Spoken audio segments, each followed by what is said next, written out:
a mover, ¿cierto? Es movimiento. Entonces, lo que disminuye de potencial aumenta en cinética, ¿sí? Y viceversa. Lo que pasa es que la energía esta cinética depende de la velocidad. A mayor velocidad, mayor energía cinética. Mientras que en la potencial, a mayor altura, que es esta H, mayor energía potencial. Entonces, si nosotros vemos, sí, alguien que está muy arriba eh, tendrá mayor energía potencial y tiene el potencial de convertir esa energía en algo, ¿cierto? En este caso, energía cinética. Pero cuando hablamos, por ejemplo, de voltajes, eso es potencial eléctrico, energía potencial. La diferencia de potencial es la posibilidad de que fluyan unos electrones, ¿cierto? Entonces, digamos que el potencial es como la energía que puede hacer convertirse en otra. Listo. De ahí podemos empezar a hablar de la energía sonora, ¿cierto? La energía sonora es la energía que depende de las ondas de sonido. Tenemos los sonidos en el aire. Recuerden que estas ondas mecánicas para poderse mover necesitan de un medio, de un medio, de un medio para fluir. ¿Sí? Mientras que, por ejemplo, las ondas electromagnéticas no necesitan de un medio, ellas se pueden mover en el vacío. Estas no, estas necesitan el aire, el agua, etcétera. ¿Para qué nos sirven las ondas sonoras? Para muchas cosas. Por ejemplo, nos sirve para los sonares, radares, para los sonares de los barcos, para transmitir información, como lo estamos haciendo en este momento, pero también sirve para generar energía, ¿sí? Y yo les había dicho que iba a dejar dos preguntas en el aire hasta el final del tema. La primera era, la primera era de cuántas formas, ¿sí? Yo creo que la habíamos planteado la vez pasada. ¿De cuántas formas? No estoy hablando de recursos, formas, ¿sí? Se puede generar energía eléctrica,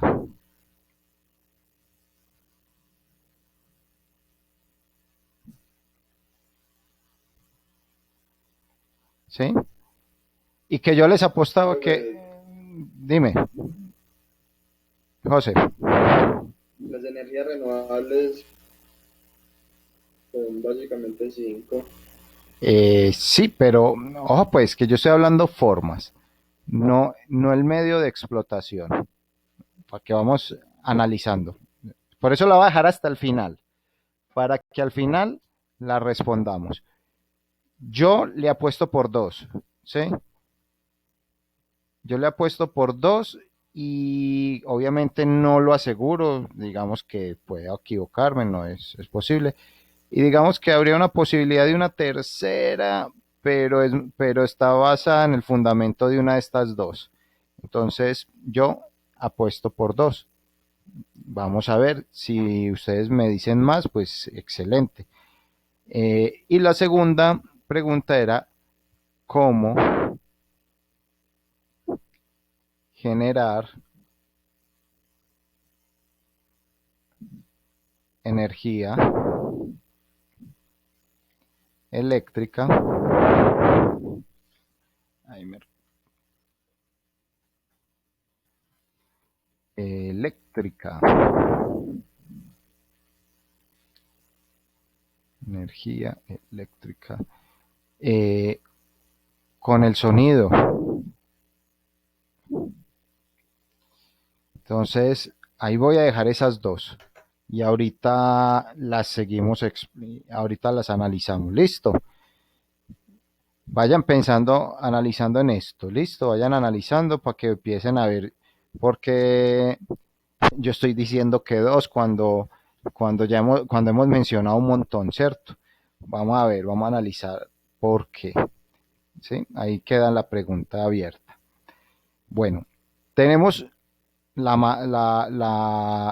famosa energía eléctrica. Recordemos, todas las energías no son la misma, o sea, la energía eléctrica tiene sus condiciones, la cinética sus condiciones, la potencial, las suyas, todas no son iguales. Pero la energía no es estática, como les decía. Eólica. Jaime, dime. Pero No, que eso me hizo acordar de la energía eólica. la eólica, esa es una forma de producir energía eléctrica.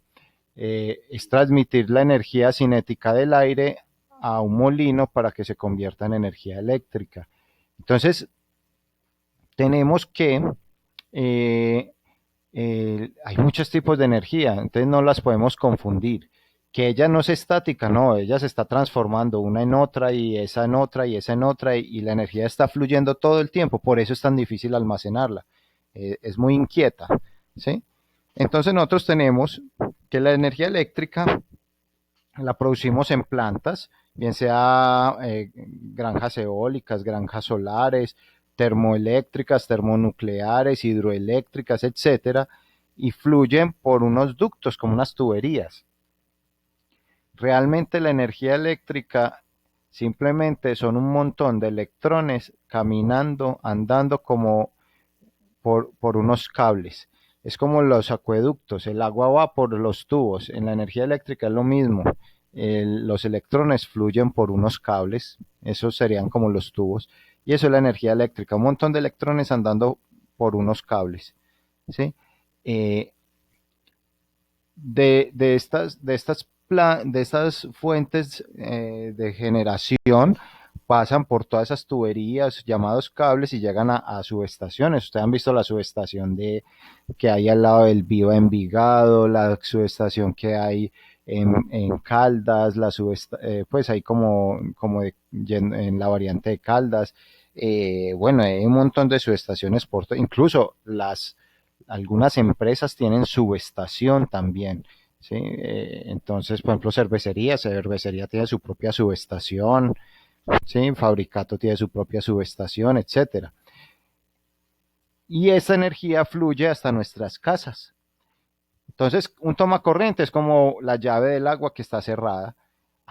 El agua sigue fluyendo por ahí, por la calle, por todos lados. La energía eléctrica está igual, solo que ahí hay una que está chocando contra ese tomacorriente que no lo deja salir, no la deja salir. Pero apenas usted conecta algo, ella sale. Entonces usted conectó su tostadora, esos electrones se están convirtiendo de energía eléctrica a energía térmica, ¿sí o no? A través de una resistencia. Usted prende un bombillo, esa energía eléctrica se está convirtiendo de energía eléctrica a energía lumínica, térmica y radial, ¿sí? Su bombillo, suponiendo pues que esto es un bombillo, su bombillo, ahí más o menos el bombillo, eso tiene una cosita acá y el filamento. De hecho, se han vuelto otra vez de moda estos bombillos de filamento, pero como para decoración. Los hacen lo más de bonitos. Pero son caros, horribles, pero los hacen bien bonitos. Entonces, este bombillo, parte de la energía, le está entrando un montón de electrones por acá, ¿sí? Le están entrando electrones. Y esos electrones llegan a este filamento y convierten esos electrones, esa energía eléctrica, en energía lumínica, radiante, de radiación, y térmica. ¿Se han visto que uno de estos bombillitos los usaba para calentar al pollito que le regalaban en una fiesta? O a la mascota, pues, eso lo usa, incluso, hablando de pollitos, pues ya no pollitos vivos, sino el pollito ya cocinado. Ustedes van a los sitios de pollos y la vitrina donde los tienen unos bombillos de filamentos también generando calor. Esto, esta energía, ¿por qué creen que dejamos de usar estos bombillos? Porque ya no los usamos tanto, porque antes sí los usábamos y ahora no. ¿Ustedes qué creen? Por la vida Perdía útil. mucha energía. Se perdía energía. Ustedes dirán, no, pero ¿cómo que pierde energía? No, mire, la energía está ahí, vea. Una se va de luz, otra radiante y otra térmica. Pero lo que ustedes acaban de decir es cierto, vea, es que la función del bombillo es iluminar. yo necesito que la mayoría de estos electrones se me conviertan en energía lumínica. A mí estas dos no me interesan, ¿sí? Esas dos no me importan, a mí me interesa es que sea lumínica, ¿cierto? Entonces, resulta que estos de filamento pierden mucha energía en forma térmica en especial, más que la radiante, ¿cierto? Incluso es más lo que calienta que lo que iluminan.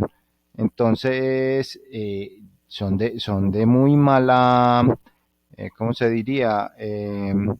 Muy mala eficiencia, ¿sí? Entonces, eso lo tienen que tener ahí, tener en cuenta. Ellos, pues ya no usamos esto, es por eso se me va mucha energía aquí. Entonces, ¿qué tenemos que hacer? Ya ahí están A mí me gusta, sí, profe, dime.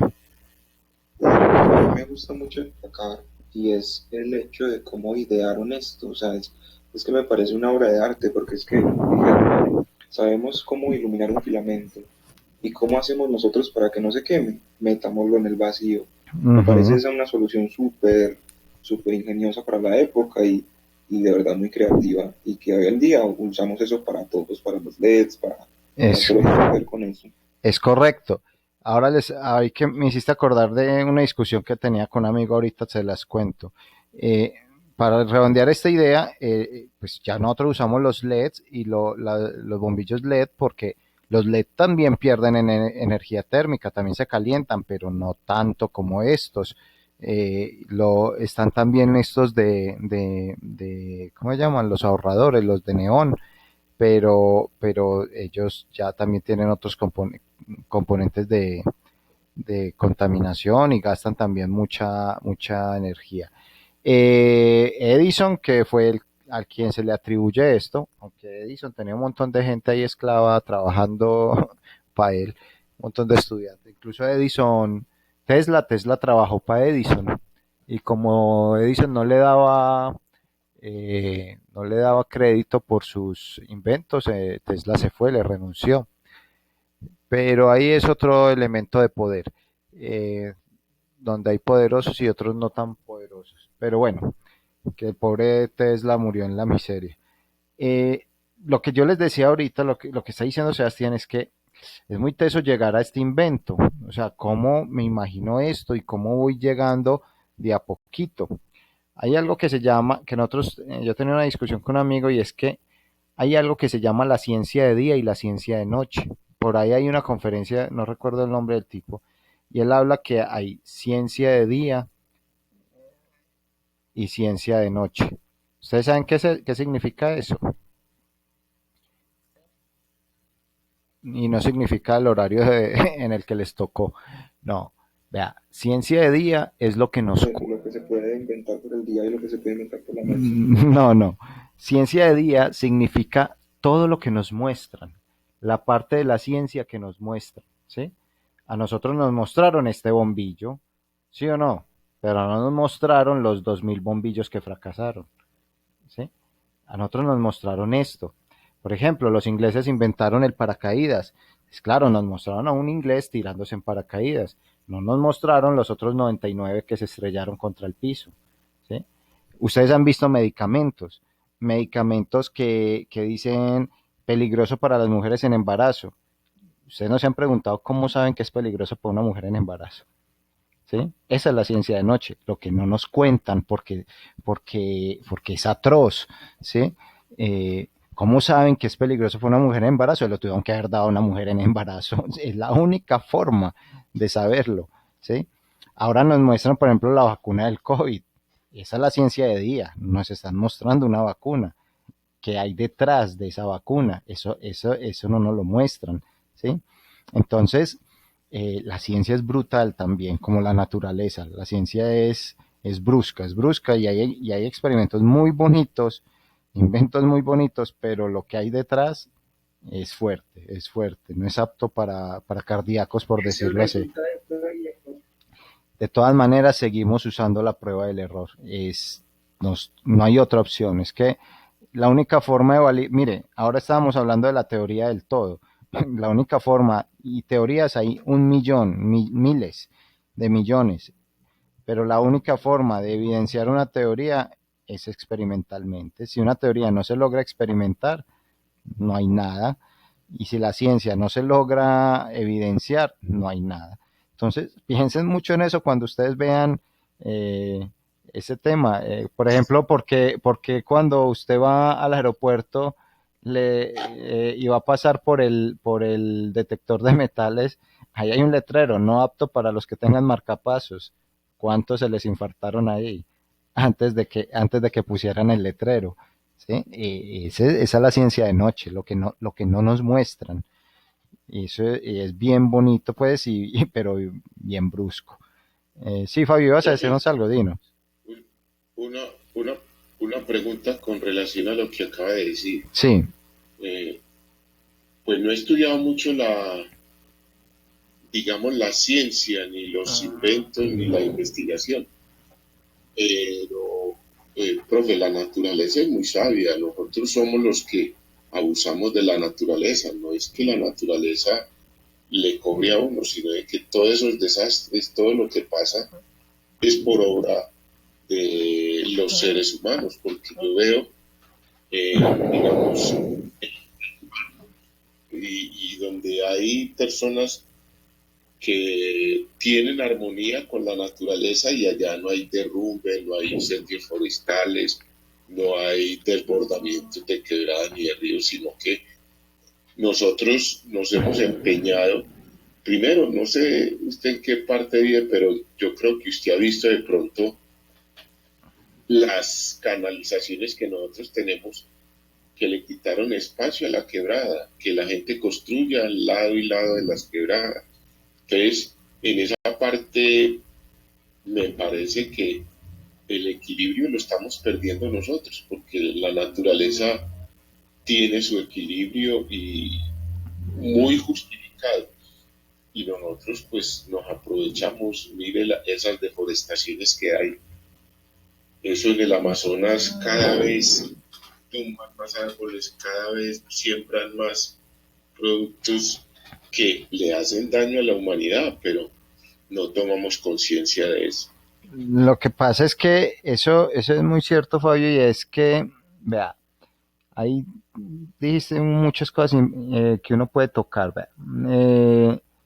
La natural, nosotros, no sé si aquí fue en este grupo que hablamos de un pitch que hablaba de la paradoja.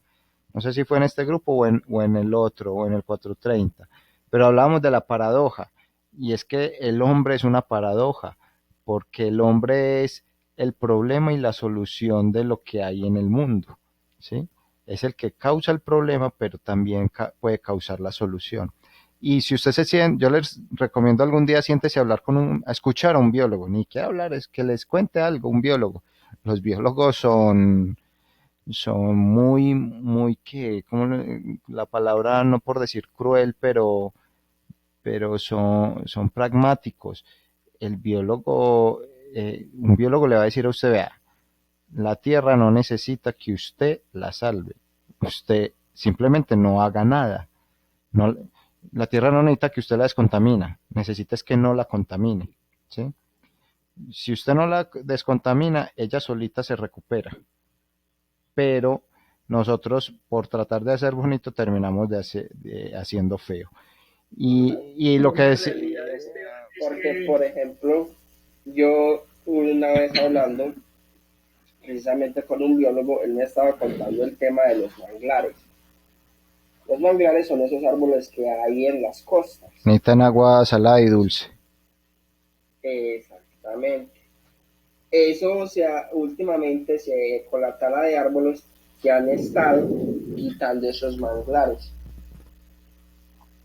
La solución que se ha dado es que se vuelve a sembrar. Un árbol de eso tarda casi 8 o 9 años en medio crecer para volver a hacer su función.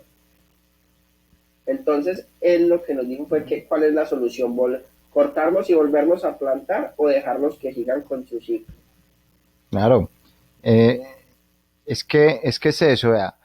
Ustedes, ¿ustedes cómo creen que, ustedes han visto las ruinas de los mayas y los aztecas en México? ¿Ustedes creen que cómo Sí, estaba eso? Eso estaba tapado, eso no se veía, eso lo destaparon. Pero cuando los encontraron, eso estaba tapado. La naturaleza toma de nuevo lo que es de ella. Entonces, Profe, sí, eso de José. los cenotes de México, ¿eso qué o qué? ¿Los qué? Los cenotes. Los cenotes, a ver, yo me acuerdo. ¿Quiénes son los cenotes? Entonces, lo que yo les decía, los cenotes. Lo que yo les decía es que realmente eso es bien bonito. No, no lo había visto, pues no sabía cómo. Me voy a buscar a leerlo primero. No sé qué, no lo había visto con ese nombre, pues.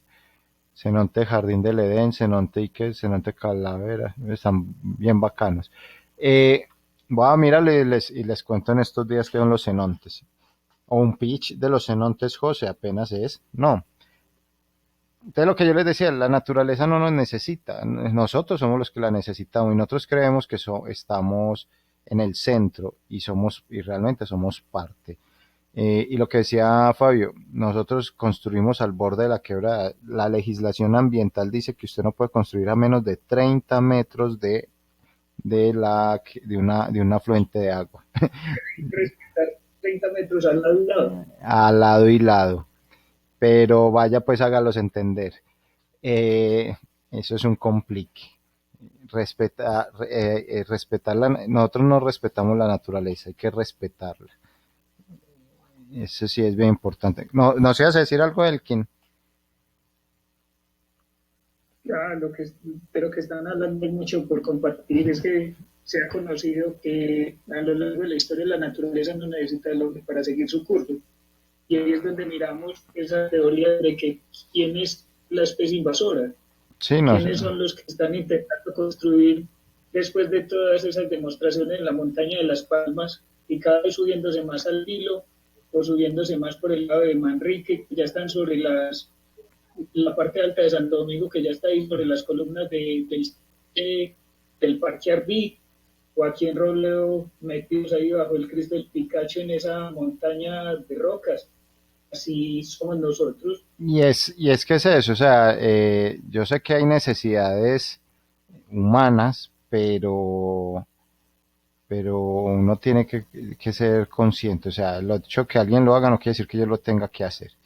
Y las montañas tienen mire, es que nosotros estamos viendo acá un montón de cosas, fuerzas, energías, eso le pasa a la montaña.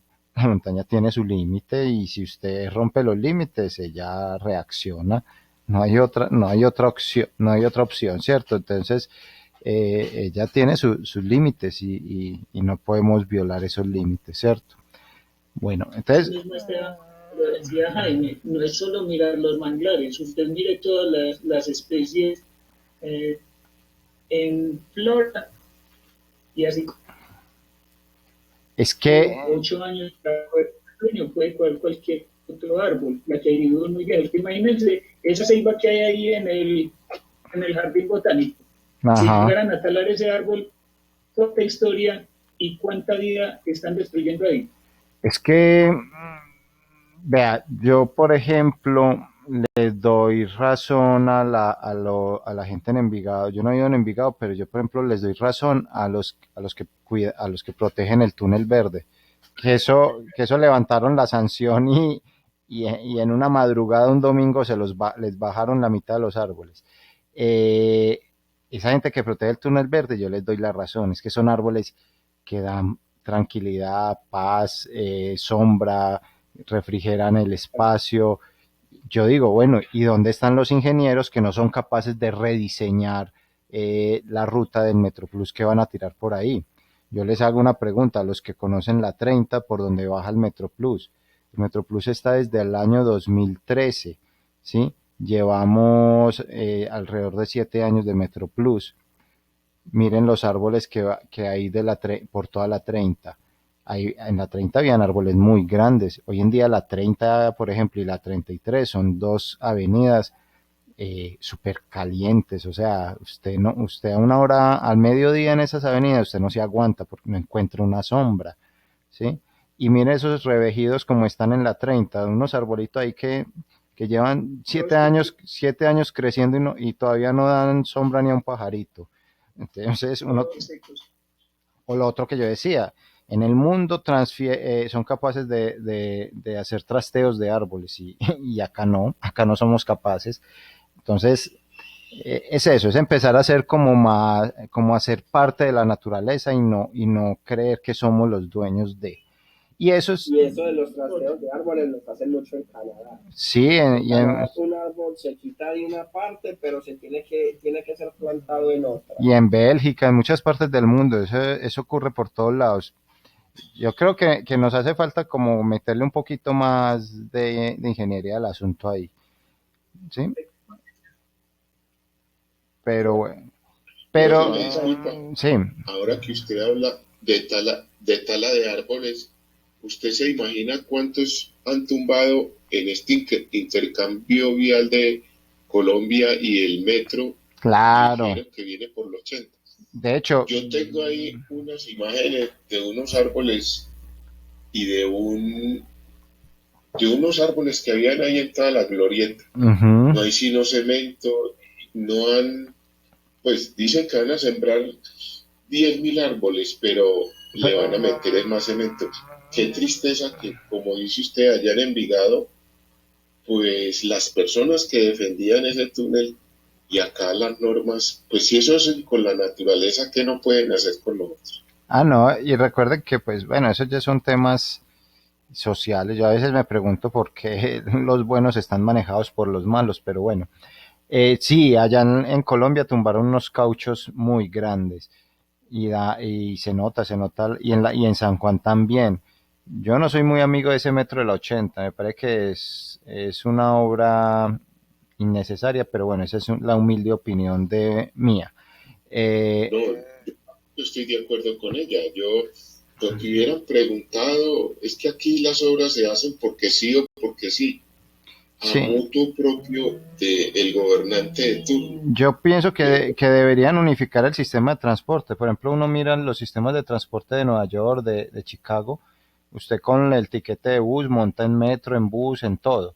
Eso es lo que tienen que hacer, alinearlos a todos y sería mucho mejor meterles buses eléctricos, yo qué sé, pero bueno. Y sí, va a ser muy difícil. Yo me acuerdo que Medellín hace muchos años, cuando le decían la tacita de plata, es que Medellín era muy arborizada, muy arborizada. Y a mí no me olvida que que más o menos una época, yo sí sé quién es el alcalde, que por ahí lo tengo, pero no lo menciono. Pero yo le decía, ¿quién es el que, Perdona, no, yo decía, ¿quién es el que vende en esta ciudad palmeras y adobes y adoquines? Porque en esos periodos de gobernancia lo único que hicieron fue tumbar árboles y todos los parques los adoquinaron y les pusieron palmeras. Y yo, pero nosotros no somos una playa para que metamos palmas. Pero bueno, dejémoslo ahí. Sigamos con nuestra buena energía. Entonces, bueno, lo que les decía es que la energía eléctrica se fluye de muchas formas, ¿cierto? De ahí vamos a pasar a la energía térmica. En la energía térmica vamos a encontrar tres nuevas palabras: convección, radiación y conducción. La energía térmica está relacionada con el calor. ¿Se acuerdan cuando hablamos en termodinámica del calor? Conducción es cuando yo meto un elemento conductor, un metal, a la flama y este me transporta el calor. Es la forma más eficiente. Por eso nosotros tenemos parrillas para calentar la comida o los que tienen ducha eléctrica para calentar el agua, lo hacen con conducción. Pero también está la convección. La convección es cuando un fluido, bien sea aire, agua, a través del fluido fluye el calor, ¿sí? Y está la radiación, que es a través de ondas de radiación que fluye el calor. La menos eficiente es la radiación, la más eficiente es la conducción. ¿Dónde tenemos convección? Miren, por ejemplo, los ventiladores de sus computadores. Ellos están expulsando calor del computador a través de convección, ¿sí? Y ya los que son más elegantes, que tienen sistemas eh, sistemas de refrigeración, coolers con medios líquidos, pues bueno, ya eso es por conducción, ¿cierto? El calor se transfiere al líquido que hay dentro de la computadora, ¿cierto? Pero eso ya es mucho dinero ahí para mantener fría la computadora. Yo les decía, vea, Profe, una pregunta ahí. sí, Cuando se calienta mucho esos portátiles, ¿es porque el ventilador está malo o es que el equipo ya está muy viejito? es que el procesador está trabajando a tope. El que genera el calor es el procesador, ¿sí? Es el que más se calienta. Entonces, por ejemplo, si ustedes miran el refrigerador, el cooler, o algunos le llaman cooler, disipador, etcétera, estos, es bueno, estas parrillitas son buenas porque le ayudan un poquito a los ventiladores internos. Esta es otra forma que se le pega a la parrilla. Mm, miremos, por ejemplo, uno interno. Pongamos cooler computador, disipador. Por ejemplo, Sí, esto, profe, ya tengo como experiencia con esos portátiles y el disipador es súper ineficiente, diría yo. Y sí, pues más que todo porque el mío es viejo. Y le tengo esa basecita que estás mostrando y le tengo el extractor de calor eso es lo y mejor. aún así me llega como a los 70 grados. Claro, eso es muy difícil pues refrigerar. Es que hoy en día los procesadores se calientan mucho.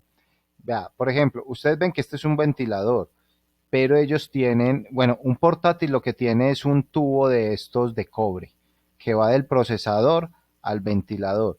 Los computadores de escritorio tienen estas aletas, ¿sí? Estos disipadores, estos son realmente los disipadores. Estas aletas tienen un cálculo. A mí me encanta esta materia, transferencia de calor. Calcular estas aletas era una berraquera. ¿Qué hace estas aletas? Vea, es que el calor se transfiere a mayor cantidad de área de contacto, se transfiere mejor el calor. Entonces, por eso ponen estas aletas, porque esto aumenta el área de contacto, como el radiador de un carro, ¿sí? Y eso es, los primeros computadores no traían esto, para nada. Cuando empezaron a recalentarse fue que le empezaron a poner esos sistemas de aletas. Pero eso es difícil. Por ejemplo, las tarjetas graficadoras vienen con dos animales de estos para refrigerarse. Y esa es como la forma. Están pues los disipadores de líquidos, ¿cómo es que se llaman? Miremos un disipador de calor, PC líquido. Eso tiene otro nombre, Profe, pero entonces a partir de qué año empezaron siempre han habido, siempre, a calentarse los portátiles y por qué antes a- no, a cuál ma- era el secreto. Entonces por eso es que es por la no capacidad, volvieron a salir esos o no, es por la ya capacidad, no. es por la capacidad. Mejoraron mucho los procesadores, pero ese procesamiento genera mire, es que ¿qué está procesando? ¿Qué es lo que entra a un computador? Volvamos al tema del bombillo. Están entrando electrones, ¿sí? Pero esa capacidad de procesamiento, antes no se calentaban tanto porque no tenían tanta capacidad de procesamiento. Ahora tenemos más velocidad, más capacidad, más recursos. Eso hace que se pierda mucha de esta energía eléctrica en forma de calor, ¿sí? Y ese calor se tiene que ir a algún lado. Y cuando ya se nos recalienta el procesador, ya la máquina deja de pensar. Entonces, para eso le van poniendo esos ventiladores. Antes solo traían el ventiladorcito, uno. De hecho, los computadores traían un solo ventiladorcito ante las torres. Ya hoy en día, no, eso es un reguero. A estas ya tienen hasta esta refrigeración líquida o que el calor se transfiere a estos líquidos y de ahí pues empiezan a fluir hacia el exterior, ¿cierto? De todas maneras necesita la refrigeración con ventilación, ¿cierto? Por convección. Al líquido es por conducción, pero de ahí también es por convección, ¿cierto? Entonces, sí, sistemas muy locos. Eh, yo no sé quién fue el loco que le ocurrió meterle agua a un aparato electrónico, pero sí funciona muy bien. Pero es eso, es a mayor capacidad de procesamiento, yo necesito refrigerarlo más. Esa es la realidad. Por ejemplo, si usted, los que ya hicieron la hoja de trabajo número uno y vieron el video de Microsoft, ahí, esto es por colorcitos, pues, pero realmente eso es adorno. Los que vieron el video de Microsoft se dieron cuenta que estos centros estos data centers son estos data centers son refrigerados, tienen acondicionamiento de aire. ¿Qué me ibas a decir, David? Ay, qué pena, esas son las CPUs que se ven que tienen como unas fuentecitas, como unos diseños con unas fuentes. Esas son las que están refrigerados con líquido, ¿sí? Ya no solo ventilación, sino también un intercambio de calor por líquido. Espérate, yo se las muestro otra vez. Espérate. Pero es eso, porque ya llega un punto donde se recalienta la máquina y ¡pum! Se reinicia. Eh, pero eso es por la capacidad de procesamiento. Los gamers usan mucho esas máquinas porque ellos tienen tarjetas graficadoras, etcétera. Por ejemplo, ustedes han visto que los verdaderos gamers, no juegan con mouse, con Bluetooth ni nada de eso. Eso es por la velocidad del procesamiento. Recuerden que el Bluetooth es una señal, mientras que el mouse con cable va directo al procesamiento, ¿cierto? Son milésimas de segundo, pero para ellos son muy importantes esas milésimas de segundo, ¿cierto? Bueno, sigamos por acá, ahorita ponemos esa asistencia. Entonces sí, estos son cosas esos colores es por decoración. ¿Cómo, David?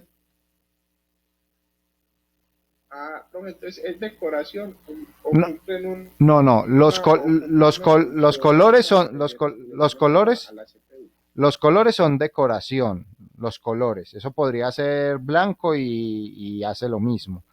Los colores son decoración, pero por acá va un fluido, un líquido que ayuda a refrigerar la máquina, ¿cierto?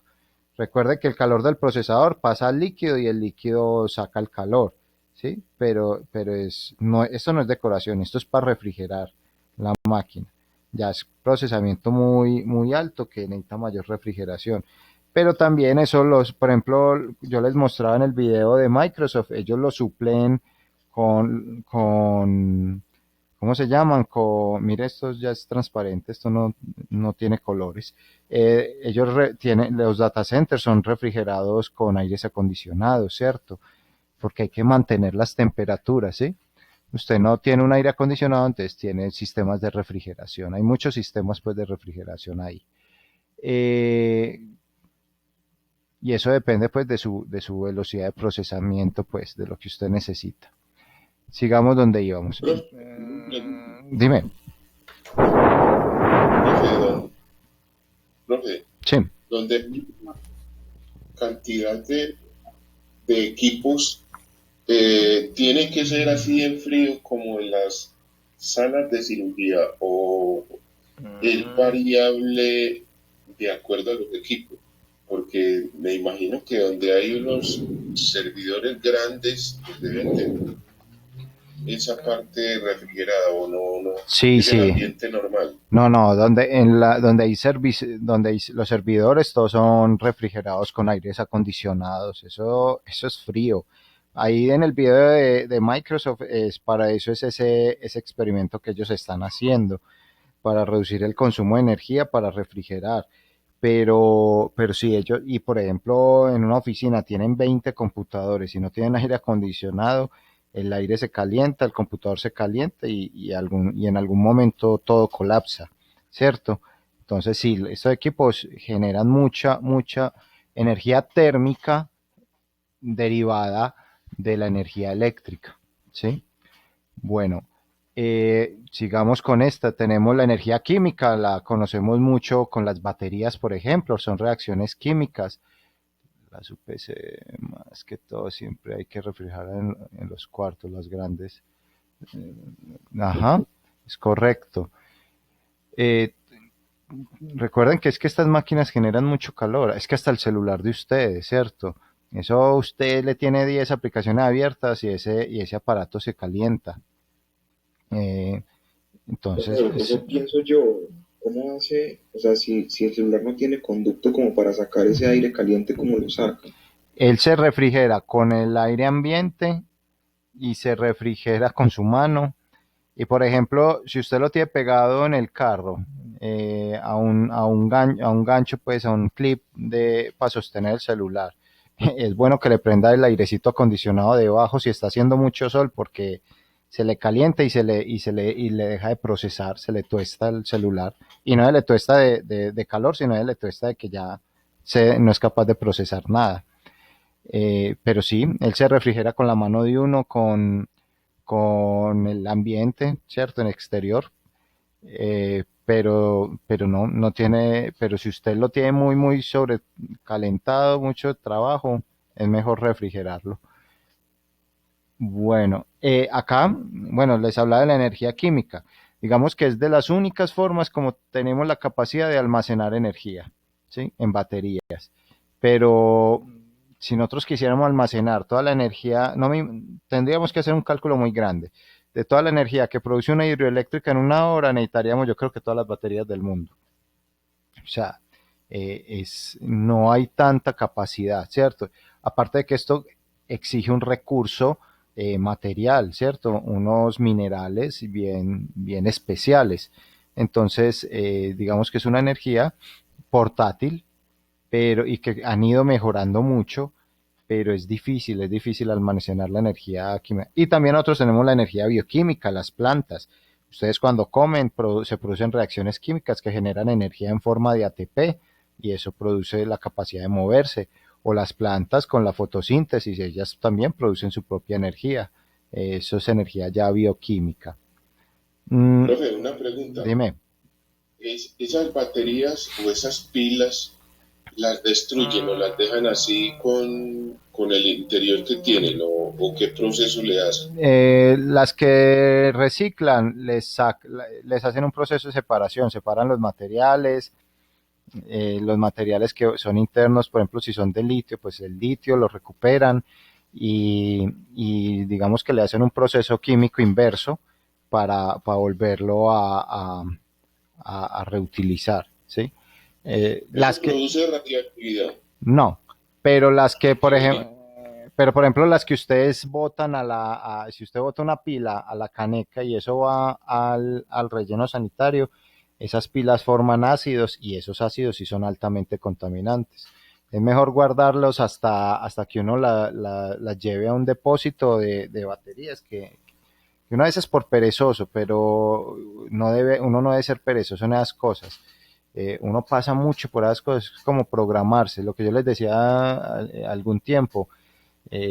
Si yo hago las cosas bien, así sea un granito de arena, va mejorando todo. Y es hacerme responsable de mis residuos, ¿cierto? De lo que de reducir el impacto que yo genero en el ambiente. Yo debo reducirlo al máximo. Es imposible reducirlo al 100%, pero sí reducirlo lo más que se pueda, ¿sí? En qué consumo, qué compro, cómo lo dispongo después de usado. ¿Sí? Mire que hoy en día, ahora que estamos con el tema de la pandemia y los tapabocas se volvieron un problema ambiental ni el berraco, porque eso por todos lados usted se los encuentra tirados. Pero hay que tratar de hacer uno lo correcto y así uno reduce el problema, ¿cierto?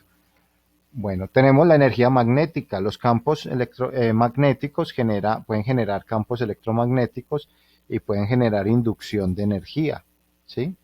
De esta no vamos a entrar mucho, este es un poquito enredado, pero sí, estos campos pueden generar movimientos de electrones por inducción. Tenemos a nuestra energía nuclear, de todas la más contaminante, diría yo. ¿Por qué de las más contaminantes? Miremos. ¿Cómo funciona la energía nuclear? Vea, la energía nuclear lo que hace es que al núcleo de un átomo le disparan un fotón o un neutrino, alguna cosa, y eso llega y lo parte ese núcleo. Y entonces, ¿se acuerdan cuando veíamos acción-reacción? Entonces ese núcleo sale disparado para otro núcleo que lo parte en otros dos núcleos y se genera una reacción en cadena. Nosotros no usamos la energía de esas particiones.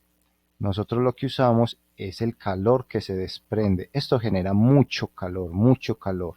Entonces digamos que hay un tanque de agua, que hay un tanque donde está ocurriendo la reacción en cadena, ¿sí? Y digamos que está rodeado de agua, por decirlo así. Entonces esta agua se evapora y ese vapor de agua va y mueve una turbina.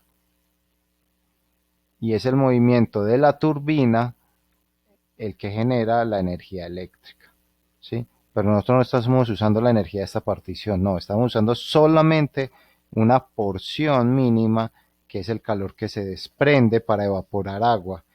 Entonces, ¿por qué es tan contaminante? Porque estos desechos, después del proceso de reacción en cadena, no sirven para nada. Hasta ahora nadie sabe para qué usarlos, ¿sí? Es un montón de núcleos ahí partidos. O sea, estos desechos no sirven para nada y no se pueden tirar a ningún lado y son radioactivos y eso lo meten en minas de sal y por allá las encapsulan. Eh, eso es un problema muy grande, los desechos radioactivos, por un lado. Por otro lado, ustedes ven estas chimeneas. Estas chimeneas están botando vapor de agua, ¿sí? Y uno dice, pues vapor de agua, eso no es nada, eso no pasa nada, ¿sí o no? Lo que pasa es que si hay, ustedes tienen que mirar que, por ejemplo, si hay un ecosistema donde la temperatura promedio es 24 grados centígrados, ¿sí? En ese ecosistema, todos los seres vivos, todos los seres que viven en ese ecosistema, dependen de que esa temperatura promedio continúe. Ese es otro de los problemas del calentamiento global. Subir en 1 grado o en 2 grados esa temperatura promedio, ojo que no estoy diciendo que la del día, porque en el día sí puede variar, 24, 25, 22, 23, pero es la promedio. Si eso yo genero una temperatura promedio ya de 1 grado más, ese grado más puede eliminar algunas especies, las puede matar, ¿sí? Ese grado de más mata especies. Por eso se habla pues que el calentamiento global ha empezado a eliminar algunas especies. Entonces ahora dígame subir 2 grados, 3 grados, es gravísimo. Entonces claro, esto me está generando un cambio en este ecosistema, ¿sí? Aumentó la temperatura de la atmósfera de ese ecosistema y eso es otro daño ambiental. Bueno, tenemos la energía radiante, que es rayos X, rayos gamma, que esta es por radiación, ondas de radiación. Tenemos la energía eólica, que es el viento. El viento llega y mueve estos generadores. La energía del viento viene, la energía cinética del viento viene y mueve estas aspas, que acá hay un generador, acá metido hay un generador que genera energía eléctrica, ¿sí? Es bastante limpio, pero ojo, todo tiene un impacto. Esto tiene un impacto, bien sea estético, ¿cierto? Porque ver estos campos en el mar o en los pastizales, pues genera un impacto visual, pero también un impacto al ambiente. Hay animales que se estrellan con estas aspas. Haber puesto esto aquí genera movimientos, esto genera campos también, todo genera un impacto, es imposible ser 100% amigable, pero es mejor por ejemplo, que la nuclear. En la energía solar vamos a ver tres tipos de energía solar. Tenemos la energía solar fotovoltaica, que yo tengo unos paneles que capturan fotones del sol y los convierten en energía eléctrica. Está la energía fototérmica, que estos, por ejemplo, si ustedes conocen la Villa de la Burrada, esa urbanización, los calentadores de agua eran de estos fototérmicos desde hace muchos años, desde que hicieron esa urbanización. ¿Qué hace? Eso simplemente coge el calor del sol y calienta el agua. Es una simple eh, transferencia de calor por conducción, ¿cierto?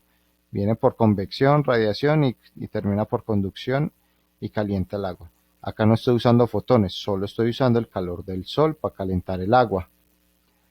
Profe, porque esta dura más y se almacena para uno poderlo utilizar cuando pasa más de 6 horas seguidas. Es por el mismo, vea, acá está el tanque de almacenamiento y distribución, pero es porque estos filamentos son chiquiticos, delgaditos. Recuerden que lo que hablamos ahorita de las aletas de los disipadores, a mayor área de transferencia, mayor calor, ¿cierto? Entonces generan un montón de tubos chiquitos para aumentar el área. No es lo mismo haber hecho estos tubitos que haber hecho solo una plancha. Hay menos área de transferencia. Acá hay mucha más área de transferencia, ¿cierto? Tiene que ver con esa capacidad de transferencia, aumentan la capacidad de transferencia. Y tenemos la energía solar termoeléctrica, esa es bien interesante. En California hay un campo heliostático, hay un campo de espejos, incluso lo muestran en algunas películas porque eso se ve todo futurista. Son un montón de espejos apuntando, entonces rebotan los rayos del sol aquí a una caldera. Y parecido a la nuclear o a las termoeléctricas, se calienta agua, que se vuelve vapor, el vapor llega, mueve unas turbinas, el vapor viene por acá, mueve una turbina, y la turbina mueve y genera energía eléctrica. El agua ya se enfría, vuelve acá a la caldera, y nuevamente los rayos del sol la vuelven a evaporar. De la misma manera serían las termoeléctricas de carbón. Ya no hay espejos, sino que hay carbón calentando agua para evaporarla, ¿sí? Para que mueva una turbina. De la misma forma, por ejemplo, Suecia y Noruega tienen tienen que importar basura, porque ellos tienen unas plantas que funcionan, unas plantas que en vez de carbón les echan basura para generar energía. Y como allá reciclan casi todo, allá hay muy poquita basura. Entonces tienen que importar basura de otros lados para poder alimentar estas plantas termoeléctricas. Entonces mire que el concepto es, yo debo calentar agua para volverla a vapor. ¿Sí? ¿Con qué? Ahí miramos con qué la calentamos. ¿Sí? Unas con petróleo, otras con gas, otras con carbón, otras con basura, otras con espejos. Y tenemos la hidroeléctrica, que esta es muy normal acá en Colombia. Tengo una boca toma de agua, el agua baja, mueve una rueda Pelton, una hélice, esa rueda Pelton mueve una turbina y la turbina genera la energía eléctrica. Listo. Estas creemos que es muy amigable con el ambiente, pero ojo, las hidroeléctricas también generan un impacto muy grande en el ambiente. Primero, el desplazamiento humano, genera un desplazamiento humano porque donde voy a llenar eso de agua hay que echar a todo el mundo de ahí, lo cual también genera un desplazamiento de fauna, ¿sí? Y flora, ¿cierto? Pues la flora no se puede desplazar, pero sí se elimina. Aparte de eso, este represamiento genera disminuciones en el afluente río abajo, ¿cierto? Entonces eso es un problema. ¿Vieron cuando empezaron a llenar Hidroituango, que el río abajo se secó y un montón de peces muertos y eso es un impacto ambiental grande, ¿sí? Social, desplazamiento. Social, bueno, eso tiene un montón de impactos. Y aparte de eso, ¿cómo? Hidroituango tiene una historia muy pesada desde Álvaro Uribe y Luis Alfredo Ramos, metiendo por la parte política porque fueron quienes ese proyecto, ese proyecto afectó muchas cosas y digamos que es un proyecto donde el poder pasó por encima de todo el mundo. el mundo abajo de la represa. Sí, es bien complicado. Y hay otra cosa que hay que tener en cuenta. Nosotros creemos que las hidroeléctricas son eternas y no, las hidroeléctricas tienen vida útil. Empieza el sedimento y cuando el sedimento ya llega a las bocatomas, ahí llegó la vida útil de la hidroeléctrica. Ellas tienen un tiempo de vida útil, porque la otra sería dragarlo, pero a veces es más caro dragarlo que dejarla morir. Entonces, bueno, eso tiene unos impactos grandes. Ahora están haciendo una represa, ahí hay un problema gigante por allá en el río Nilo. No recuerdo el país africano que está haciendo una represa en pleno río Nilo, lo cual afecta hacia arriba, a la desembocadura del Nilo, o sea, afecta a un montón de países, porque es que recuerden que África tiene poca agua y de las poquitas aguas que tienen es el río Nilo. Hacer una represa en el Nilo es joder a todos los que hay de ahí para abajo, o sea, le está quitando el agua a todo el mundo ahí para abajo. Por ejemplo, ustedes saben por qué, ustedes saben que ay, ¿cómo se llama? ¿Dónde queda Nepal? El Tíbet. Ustedes saben que el Tíbet se lo apoderó China, ¿sí? El Tíbet es un país que no es violento, lleno de monjes, es un país que solamente es religioso eso fue que como alrededor, por allá en la Segunda Guerra Mundial, en esa época, China tomó control del Tíbet, ¿sí? Violentamente, ¿cierto? Y ellos, pues, un montón de monjes que se iban a defender de un reguero de chinos bravos armados, pues nada que hacer. Y a nadie le importó. En ese entonces a nadie le importó y ustedes ven por ahí mucho los letreros de liberen al Tíbet y todo eso. Es porque China no quiere soltar al Tíbet y no lo va a soltar jamás, ¿sí? Y el Dalai Lama es un refugiado que vive en la India y viaja por el mundo. Eh, y la pregunta es ¿por qué a China le interesa un pedazo de tierra árido que no sirve para nada? Es un pedazo de tierra que no tiene, usted no puede sembrar nada ahí, unos pastizales, unos campesinos de lo más, digamos, atrasados en tecnología. Y a China, ¿por qué le interesa eso? Resulta que en el Tíbet nace toda el agua de Asia. Esa es la razón por la que a China le interesa el Tíbet, porque en el Tíbet nace toda el agua que se riega para todo Asia. O sea, si usted controla el agua, controla todo Asia. Entonces, esa es la verdadera razón. Cuando ya se dieron cuenta de eso, ahora sí nos interesa el Tíbet, ¿cierto? Pero ya China es muy fuerte y ahí no hay nada que hacer. ¿Qué no había ya ahora que el agua está cotizando en la bolsa de valores? Peor todavía, ya no la van a soltar. Ya el Tíbet, qué pecado del Dalai Lama, quedó sin casa. Ya ahí no hay nada que hacer. Y aparte que ya China es una de las economías mundiales más fuertes. Bueno, y tenemos la energía lumínica, que básicamente es luz. No estamos hablando ni del calor, ni de la radiación, sino la luz, la onda de luz como tal. Tenemos la natural del sol y la artificial, pues nuestros bombillos, ¿cierto? Bueno, esto ya es lo que sigue. Nuestros bombillos. Entonces acá, digamos que eso es todo lo que necesitamos saber de energía por ahora, ¿cierto? Ya igual en algún momento tendrán que saber más. Entonces volvemos a nuestra pregunta inicial. ¿Sí? En estos 5 minutos que nos quedan, ¿cómo se imaginan que podemos generar energía eléctrica con sonido? ¿Y cuántas formas posibles de generar energía hay? De hecho, no la voy a discutir hoy. La voy a dejar abierta hasta la otra, porque la discusión amerita un análisis grande. La voy a dejar abierta, ¿sí? Ahí les voy a dejar estas dos preguntas abiertas para que evidenciemos eso. Entonces recuerden, lo más importante es que vean, almacenar energía es muy difícil. Energías, hay muchos tipos de energías, pero almacenarla es bien difícil y la energía es bien inquieta. Ella no se queda quieta, ella está en movimiento, se transforma de una en otra. Miren, ustedes transforman energía bioquímica en movimiento y a la vez ese movimiento Cuando yo estoy hablando, estoy moviendo mi boca y para mover mi boca necesito la energía química que genera mi cuerpo y mover mi boca implica que yo muevo las moléculas del aire, entonces mi cuerpo está generando ondas que transforman parte de esa energía en sonido, ¿sí?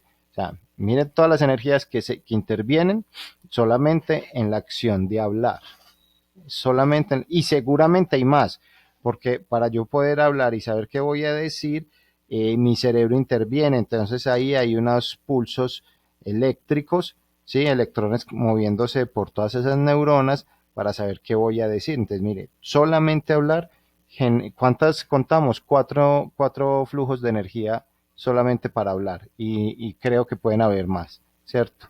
Eh, podrían haber más. Entonces, la energía está todo el tiempo fluyendo y transformándose de una en otra.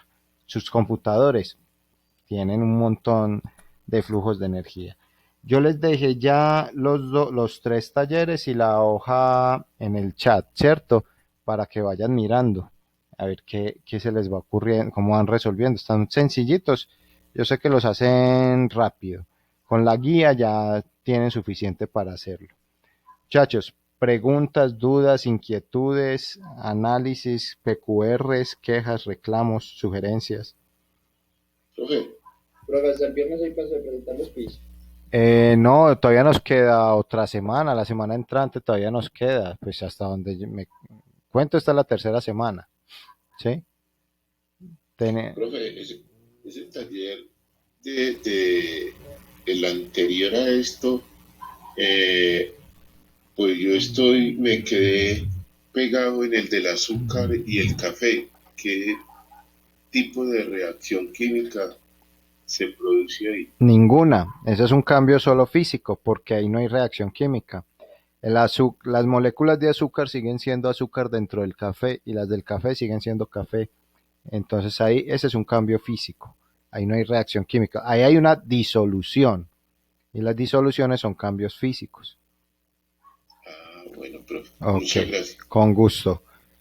Profe, yo por ejemplo estoy solamente matriculado en INDECAP, pues no soy estudiante del SENA, Sí, solo INDECAP. Entonces yo te mandé mi taller, entonces mi pregunta es, ¿te tengo que mandar todos los talleres juntos o tú los recopilas por ahí aparte? yo Porque todo, te yo, tengo to- que mandar yo, los talleres a ti. yo voy recibiendo todos los talleres de ustedes. Por ejemplo, todos los de matemáticas los guardé en una carpeta y esa carpeta ya la subí al drive de Indecap. Sí, yo todo eso lo subo al drive. Tengo entendido que ustedes deben subir a territorio. Yo realmente me gustaría que la próxima clase alguno de ustedes me mostraran cómo es el territorio de ustedes, porque yo no veo dónde me quedan. Al parecer, lo que me dijo Julián es como que yo no tengo que ni siquiera saber que ustedes lo subieron, porque por eso me lo deben mandar también a mí. Pero sí, hagamos el ensayo. Si alguien ya ha subido algo de matemáticas o de ciencias a territorio, nos comparte la próxima clase para que veamos cómo es eso, porque yo he estado cacharreándole y lo que yo veo es muy diferente a lo que ustedes ven. Profe, sino que como yo no soy, pues como no Sí, soy estudiante del SENA, entonces no tengo acceso a eso. no, vos no tenés que subir a Territorium, pero los que son del SENA sí tienen que subir a Territorium, tanto los de matemáticas como lo de ciencias. Pero igual yo todo se lo subo a Juliana al Drive.